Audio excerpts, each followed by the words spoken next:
तो गाइस हम लोग सही वीडियो पे हैं हाउ टू रिपेयर बस इन बस सिमुलेटर इंडोनेशिया में। ठीक है,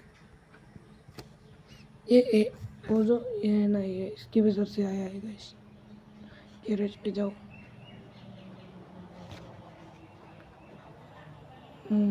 यहाँ पे गाइस, यहाँ पे जाओ।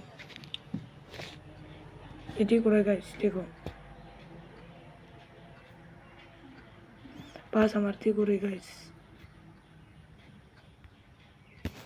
ये यहाँ पे लगता रहता है गाइस, बहुत खराब है ये। अब हम मॉडिफिकेशन करेंगे गाइस।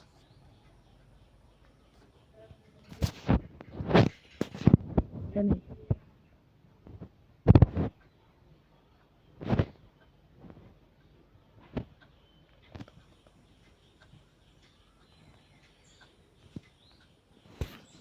गाइस यहाँ पे लगता रहता है, ये बहुत मारूंगा मैं इनका।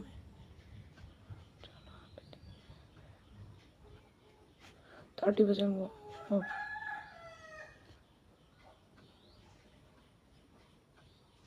है हो रहा है।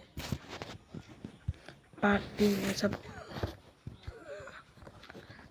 बात दी। तो वीडियो को अच्छा लगा तो लाइक और सब्सक्राइब कर लेना।